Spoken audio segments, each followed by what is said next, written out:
오늘 하나님의 말씀은 우리에게 분명히 선포합니다. 무덤이 끝이 아니다. 예수님은 죽음의 자리에서도 생명을 일으키신다. 우리는 살아가면서 여러 형태의 무덤을 경험합니다. 관계의 단절이나 실패의 기억, 죄의 습관, 상처의 기억이 우리를 가둡니다. 겉으로 볼 때는 살아있는 것처럼 보이지만 속은 이미 멈춘 것 같은 상태입니다. 그러나 예수님은 그런 자리에도 찾아오시는 분이십니다. 이 시간 우리를 찾아오신 주님을 만남으로 우리의 삶 가운데 닫혀 있는 무덤의 문이 열리고 다시 살아나는 생명의 역사를 경험하는 저와 여러분이 될 수 있기를 주님의 이름으로 축복합니다. 오늘 본문 요한복음 11장은 예수님의 그 공생의 사역 가운데 가장 드라마틱한 표적인 나사로의 부활 사건을 다루고 있습니다. 사도 요한은 예수님의 공생의 가운데 가장 마지막 표적이자 가장 큰 이적인 나사로의 그 부활을 통해서 예수님이 단순한 기적의 행사자가 아니라 생명 그 자체이심을 선포하고자 합니다. 베다니에 사는 이 마르다와 마리아 자매 그리고 그 오빠 나사로는 예수님이 특별히 사랑하시는 가족이었습니다.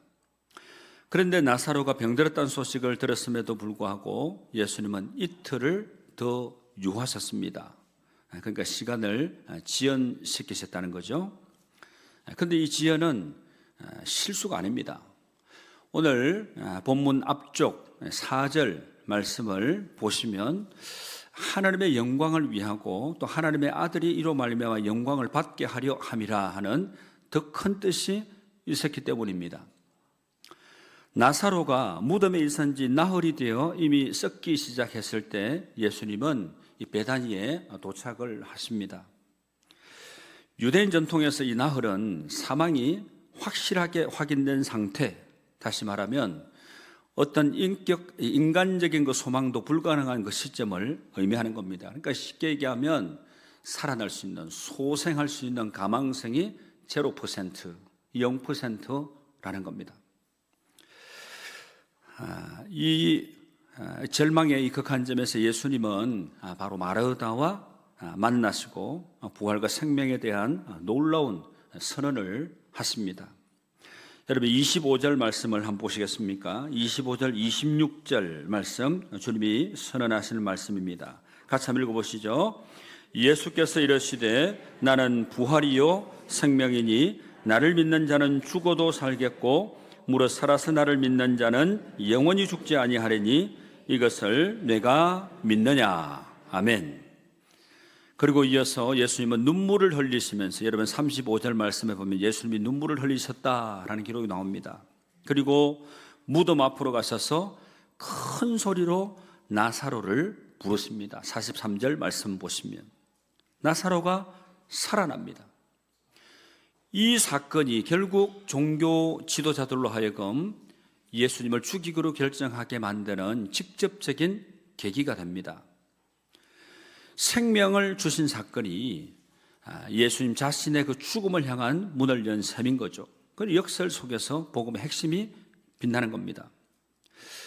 도스토예프스키의 그 죄와 벌 이 소설을 보게 되면 주인공 라스콜리니코프가 소냐에게 요한복음 11장을 읽어달라고 하는 장면이 나옵니다.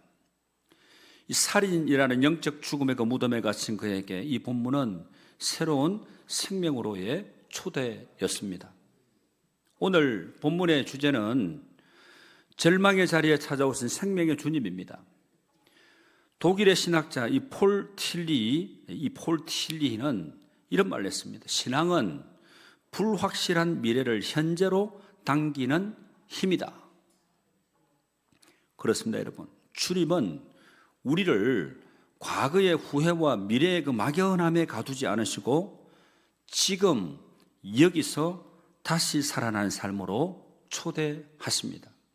여러분 이거 기억했으면 좋겠습니다. Here and now, here and now. 지금 여기. 여러분 17절 말씀 한번 보시겠습니까? 17절 말씀 오늘 본문이 시작되는 바로 첫 절인데 예수께서 와서 보시니 나사로가 무덤에 있은지 이미 나으리라 그럽니다. 이 구절 속에 참 많은 것이 담겨져 있습니다. 와서 보시니 하는 이 말은 이 헬라어 동사로 엘던 운호 예수스 헤우렌이라는 말인데, 이것은 예수님이 능동적으로 오셨다 하는 것을 강조합니다. 예수님은 기다리지 않으셨습니다. 무덤 쪽으로 걸어오셨습니다.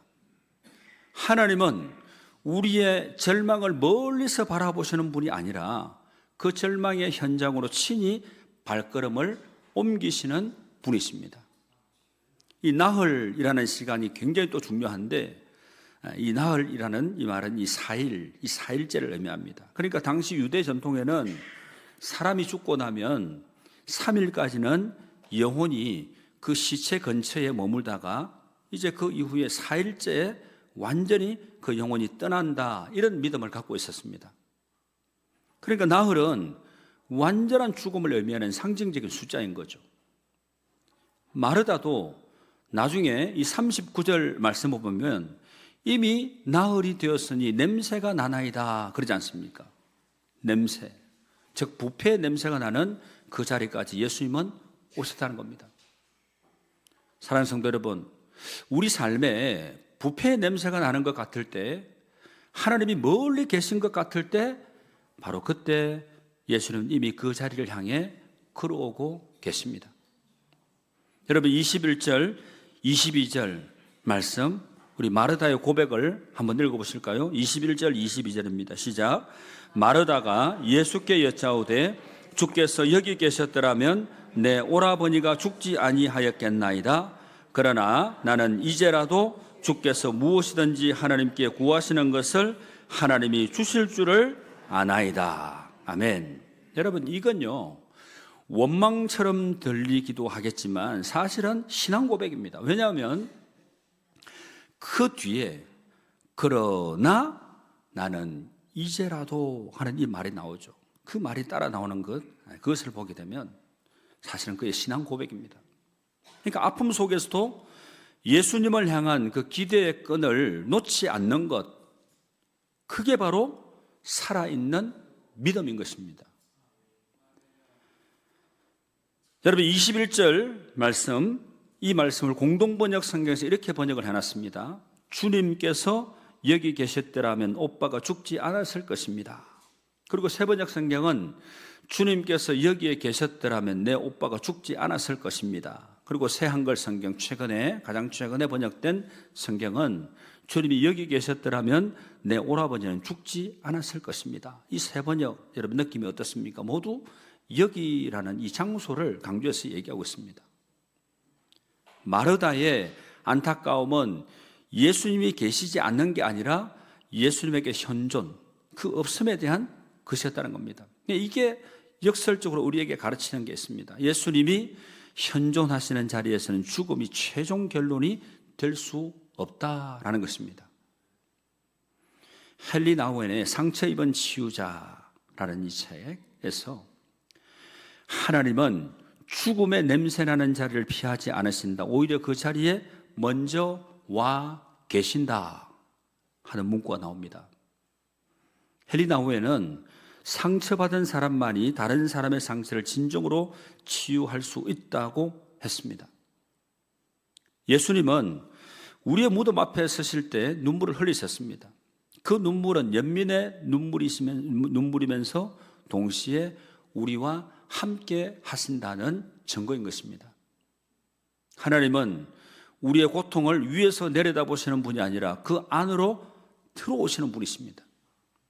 이게 임마누엘 신앙, 즉 하나님이 우리와 함께 하신다는 성육신의 가장 깊은 의미인 겁니다.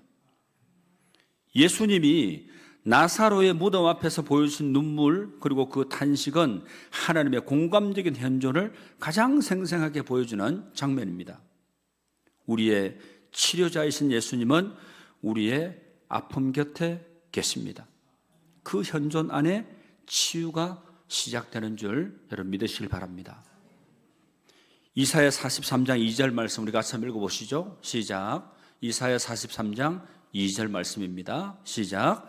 내가 물 가운데로 지날 때에 내가 너와 함께 할 것이라. 강을 건널 때에 물이 너를 침몰하지 못할 것이며. 아멘. 사랑하는 성도 여러분, 지금 여러분의 삶에서 4일, 이 나흘이 지난 것 같은 자리가 있습니까? 더 이상 어떤 희망도 없는 것 같은 자리, 그 냄새나는 그 부패 자리 같은 그런 자리가 혹시 있습니까? 그 자리를 숨기지 마십시오. 오히려 예수님 앞으로 가져나가실 바랍니다. 마르다처럼 비록 원망처럼 들리더라도 상처받은 마음 그대로 주님 앞에 서시길 바랍니다. 예수님은 이미 그 자리를 향해 오고 계십니다. 여러분의 절망의 무게가 크면 클수록 오히려 하나님의 영광이 더 크게 나타나게 될 줄로 믿습니다. 이게 바로 믿음의 역설이라고 얘기할 수 있습니다.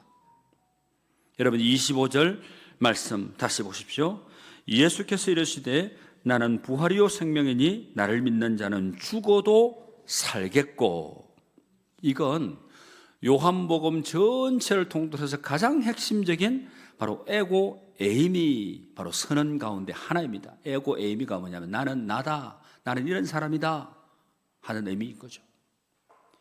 에고 에이미는 바로 나다, 나는 나다, 나는 이런 사람이다 이런 뜻인데, 출애굽기 3장 14절에서 하나님이 모세에게 자신을 계시하실 때 사용한 표현, 나는 스스로 있는 자니라, 바로 이 말씀과 연결이 되잖아요. 예수님은 바로 이 에고 에이미, 이 선언으로 스스로 하나님이심을 계시하십니다. 그래서 하나님의 이름을 야훼, 여호와, 나는 스스로 있는 자다 이렇게 이름하지 않습니까? 여러분, 생명은 단순한 생물학적인 그 생명, 그게 아닙니다. 그러니까 하나님 자신의 생명, 신적인 생명을 가리키는데, 그러니까 예수님이 우리에게 주시는 그 생명은 이 땅에 수명이 연장되는 정도가 아니라 하나님의 생명 자체가 우리 안으로 들어오는 것입니다. 이게 얼마나 놀라운 선언입니까?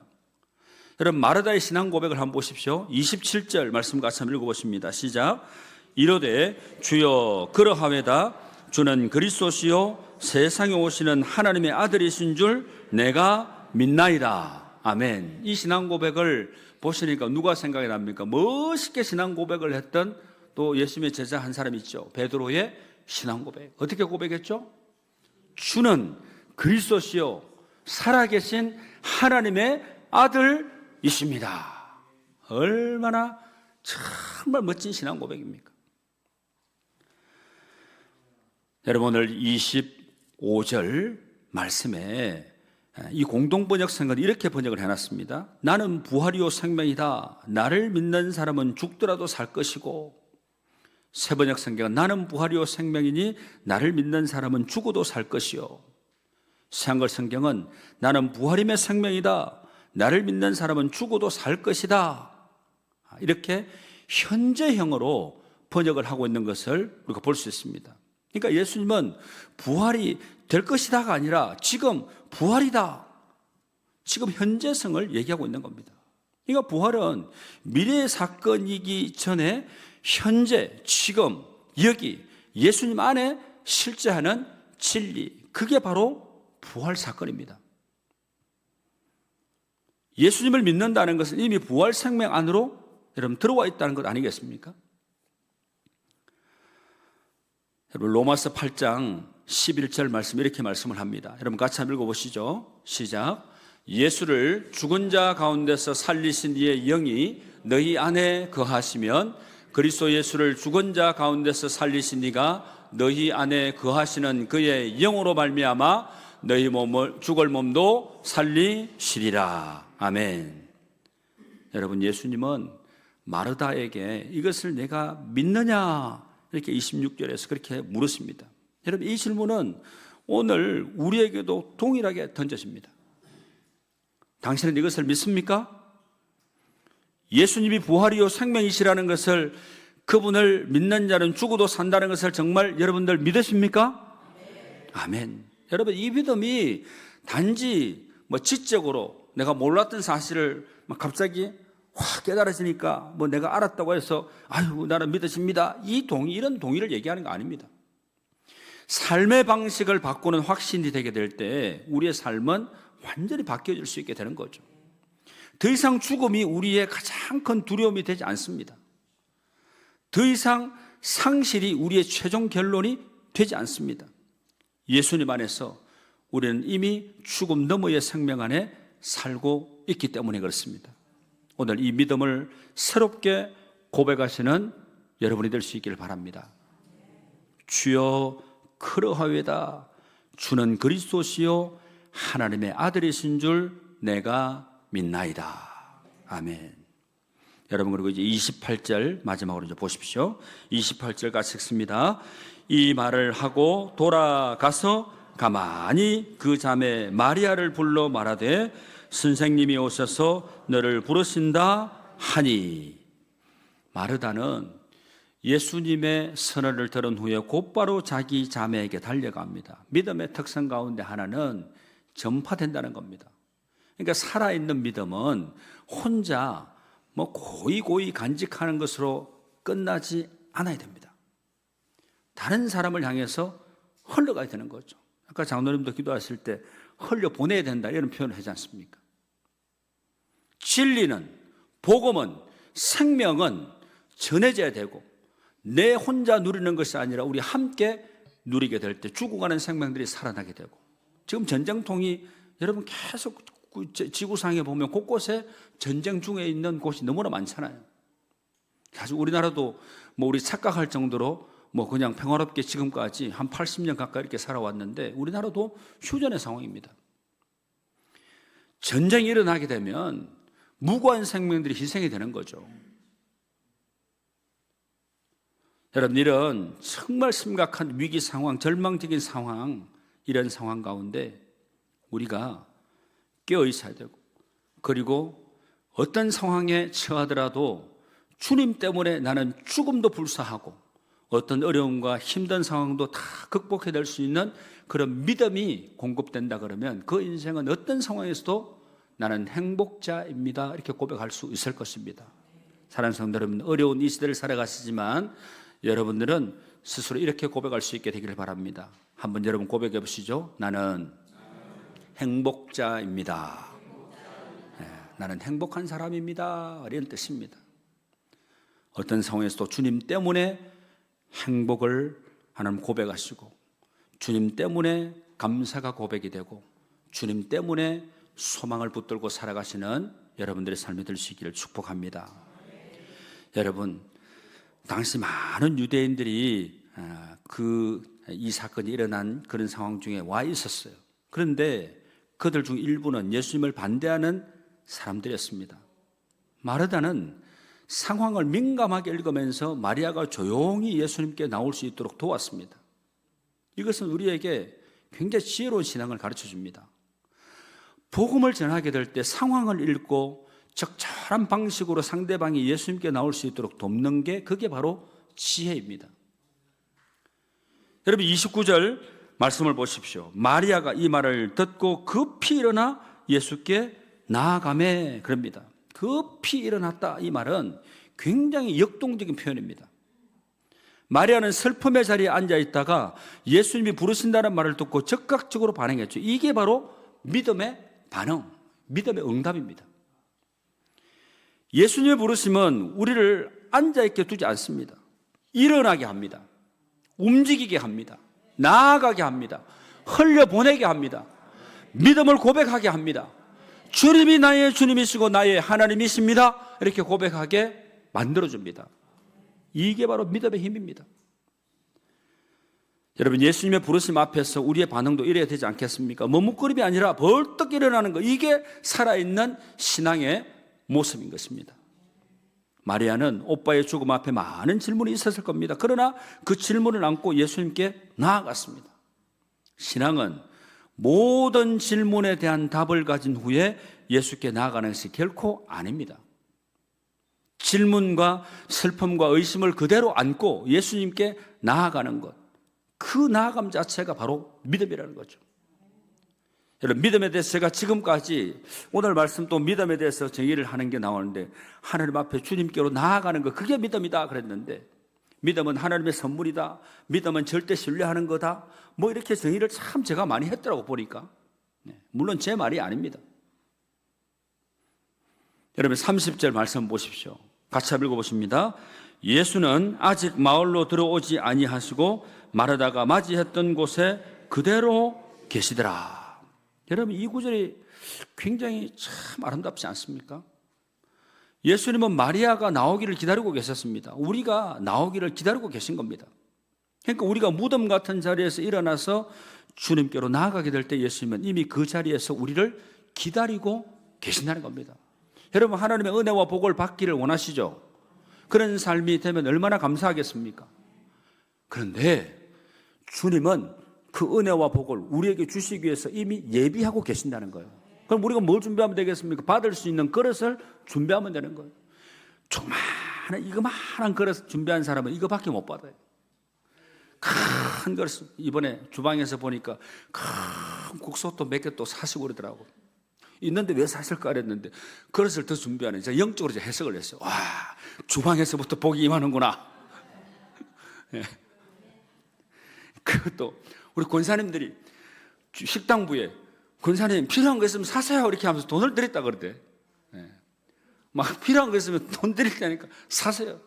그러니까 두 분의 권사님은 막 기쁘고 감사해가지고 막 시장에 가가지고 사오셨다는 거 아니겠습니까? 오늘 또 주보에 또 광고도 나와 있지만 전도할 수 있도록 전도 조끼를 예쁘게 또 헌물하신 분도 계세요. 우리 교회가 지금 이렇게 하나님이 교회 안에서 역사하고 계십니다. 우리는 하나님께로부터 받을 수 있는 은혜와 복을 받을 수 있는 준비, 그것만 잘 준비하면 하나님이 우리가 감당치 못할 것을 부어주시는 거예요. 믿으시죠?